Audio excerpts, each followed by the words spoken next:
429,000 views. That's how many views I had on my video about tadabbur. This was a concept I was taught while studying under scholars for 2 years, so I understand the parameters of what to do and what not to do, but it was honestly the practice that got me to this level. So that means about 6 years of going line by line and contemplating and applying each and every line. There are different levels of learning, but in order to get to a level of mastery, it's not just reading it on paper that is actually going to make it stick a lot longer. And that is what this habit of consistently doing tadabbur of the Quran either from 4 to 7 days a week has done for me over the course of 6 years. Remember that religion is not just textual, but a lot of people love to intellectualize it. They love to read it, analyze it, but it's actually spiritual. And a lot of unseen wonderfulness and openings happen, and one is not restricted due to your income, your race, your location, or your knowledge of a certain language. It's about the sincerity that really matters. So tadabbur is contemplating over the verses of the Quran and letting it change your heart and your actions. Now there is a major systematic problem that I'm going to explain to you, and I'm pretty sure it's going to blow your mind,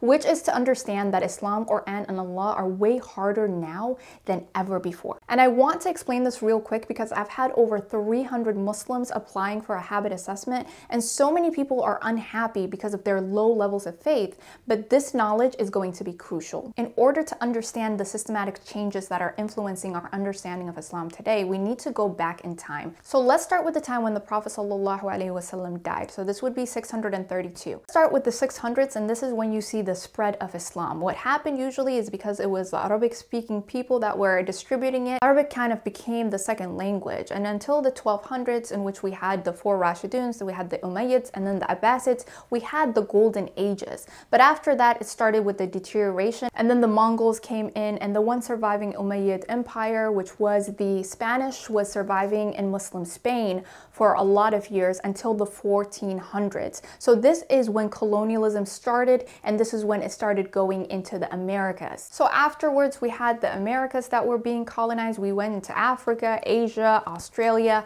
We kind of started expanding. So what ended up happening within Muslim nations was that English, French, and Spanish started being the second language rather than Arabic. So Quranic Arabic, or Fusha, which is really easy to understand because it has a lot of repeating words over and over again, it was easy to memorize and even understand. But also because of the way that Islam came to these nations, it also came with the Sunnah of the Prophet ﷺ. So when it came to the adab and how to practice things, it kind of became a part of the social conditioning. So the community had a lot of Islamic practices that were simply just ingrained. But due to systematic injustices that started with colonialism, we had rapid mixing, we had secularization, and the gateway to understanding the Quran was being closed for many people. So you don't understand the Arabic, that means the Islamic values that are trapped within these texts, because you're not in your community especially, you get about 0% of those values. So in the 1900s, the Ottoman Empire started crumbling and the Western powers started being in power. But what's more important, especially for our topic today, was the brain drain movement, which caused a lot of people to leave for the West,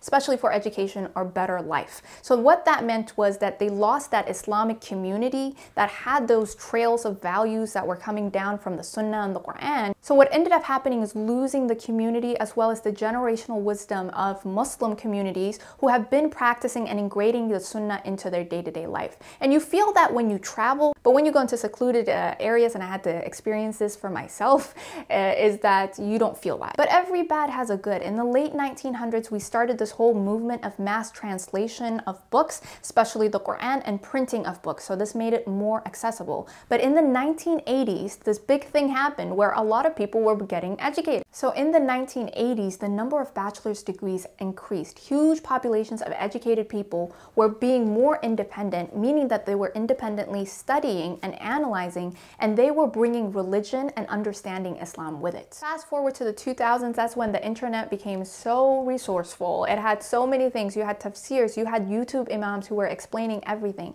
Everything became highly accessible to a group of people that were highly intellectual. So you had this whole movement of no longer being at the 0% when you're trying to understand Islamic values independently. Now you can reach up to like 70%. And this is exclusively without understanding a word of Arabic and without having to directly study under scholars. Now this is its own downfall, and you see this very clearly with people who are on social media, and there are people who have absolutely no training, which means that they know things but they don't know the whole picture. They have an acute knowledge, so they're speaking and spreading half-truths, which is their version and it's most likely accurate without accountability. So here I am coming in to fill in the gaps. Since so many people connected with my videos, especially on the reflection of the Quran, I just want to take it a little bit further because I'm relatable to people. I understand where you're coming from. I am you, just on the other side and with a little bit more experience. So today we'll be talking about a question that is deeply debated, which influences our decisions and especially our habits, and that's what I care about, self-improvement. So that's why I'm going to talk about this. And it is about free will in Islam. As I've mentioned, tadabbur of the Quran is a habit that I have, and I just finished Surah 81, which is Surah at-Taqweer, and it talks about free will at the end of it, and this is hugely debated. You usually see people on two ends. You usually have two extremes. You have the conservatives who say for anything and everything, this is the will of Allah, without taking into account their free will and the system's will, which is a group of people who have gotten together and made laws and restrictions that are restricting the ability for Allah's will. For instance, you can live anywhere, you can travel anywhere, but now you need a passport. That is a law that was created by man, even though the Quran has said you can go wherever you please. But let's talk about individual habits that you can actually create, which are impacting your day-to-day life. A common problem we have right now is not getting a job. So you've applied 10 times for something and you haven't gotten it. So then they start reducing their search and they get hopeless, not understanding that their expectations were tainted by the system. The job market, the economy has changed. It's not the same as it was 10 years ago, but your expectation and your mindset acts as though you will get the job as soon as you apply for one. But here's the beauty of free will. No one knows what the will of Allah is for their life unless they try it themselves, especially when it comes to your personal day-to-day life. You don't know. You have to exercise your free will to understand if it is Allah's will. So this kind of mindset, it ain't working. The other extreme is a liberal one. For anything, they will say the will of Allah is for me to be successful and happy. So they make dua and they expect that car, that job, that spouse, but when they don't get it, they lose faith and they leave religion altogether. Islamic ideology-wise, this is a mess. This is not what's supposed to happen, because what you're doing is that you're making what you get and you're making your faith conditional, and it should be 100% unconditional. But unfortunately, because maybe we're segregated and we don't really interact with each other, this is extremely common for the average person right now. Many don't realize that this is an Islamic ideology, but it's systematically influenced. As you can see from the history, we are influenced a lot, especially during colonialism, and we're picking up ideologies that aren't really founded in Islam or within the Quran. So one of them is the Puritan ideology, divine destiny, prosperity gospel, God, gold, and glory. I am gonna get everything that I want because I am a believer in this day and age. We've picked up on it because it's kind of half true, but not really. Ours is, inshallah, it will happen for me. Tie your camel. You cannot compel Allah. But if it doesn't happen in this life, it will happen in the hereafter. That is our ideology, but we've kind of mixed it up together, and that's why we're here where we are. Let me give you a practical example, because this is a grand idea, right? It's a lot. And this is going to be about how tadabbur helped me reprogram my subconscious mind, because all of us are exposed to these contradicting beliefs and actions caused by the system that we live in. We are like sponges, but we act like we're not. My son loves trains. I have two kids. I have a 2-year-old and a 4-year-old, and we went to Chattanooga in order to see the trains. And once we got there, we had extra time, so we decided to go to Ruby Falls. And this has an interesting story. I had no idea what was going on. We were just doing things because we had free time. But this man decided to dig underground, under the mountain, and created a whole cave system. And he did this for over 10 years, and that is how he found Ruby Falls. If he was off by a couple of feet, he would have completely missed it. So as soon as I came to it, I didn't know where we were going. I started crying. Call it social conditioning, but I was mentally at a place that was very restrictive. As someone who's an immigrant, who is a high motivated person, I've never seen anybody that is close to me reach this level of success in life. So, you know, we had a cabin, we had a rental car,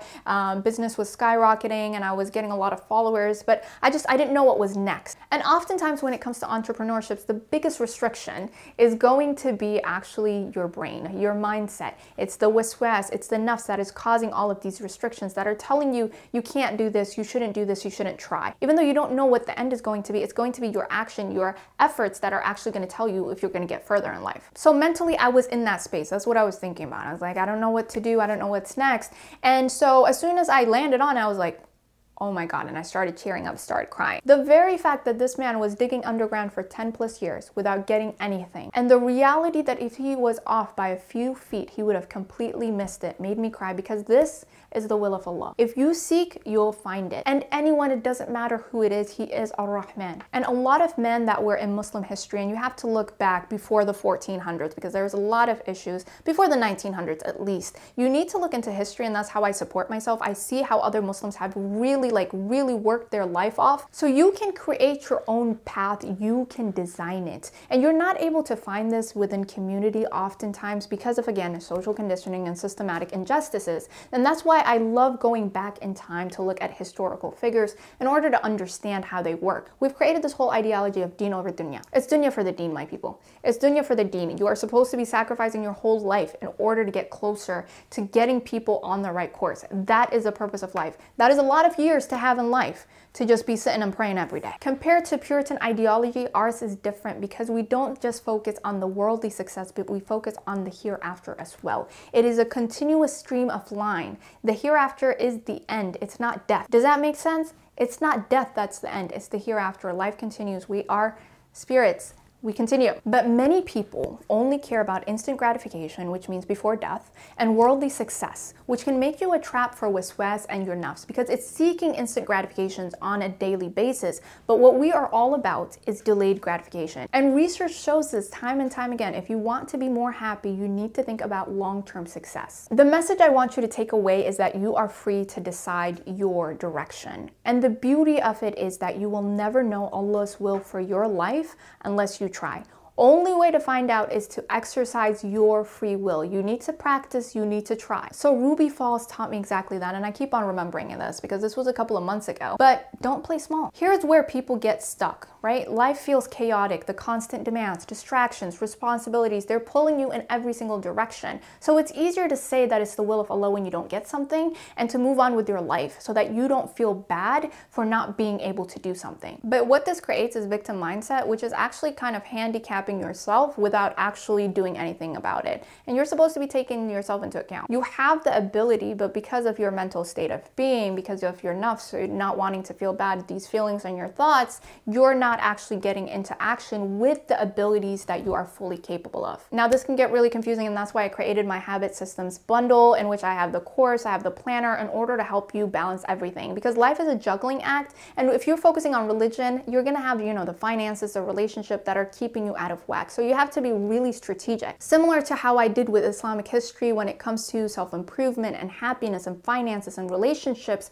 it has the same history, but you need to live in the current moment. And what reality is right now is that we are overwhelmed. We are overstimulated. There's way too much going on. And if you want the path that you want, if you want the goal and the fulfillment and that peace in your day-to-day life, you have to be proactive about it. But the question is, you have the free will. Now, how are you going to actually practice it and make sure that you are actually in line? And that's why I created Habit System. I created a whole methodology in order to make it easier to balance all aspects of your life. A lot of us focus on just one side. Oh, I want to have the best faith. I want to be, the best Muslim. But how's your finances doing? How are your relationships doing? Okay, it's going to be those things that are impacting you. We've created a weird mindset that we think that religion is not tied into day-to-day life. Like, that's so weird. We've compartmentalized it so it's only in the masjid, but not your day-to-day life. Everything matters. Everything is a part of who you are. Everything is interconnected, and that's why I focus on habit systems. If you're serious about this, then you need to take the action steps that are necessary in order to do this. I have a free version. I have a guided version that you can actually use in order to get to the level that you want to get into.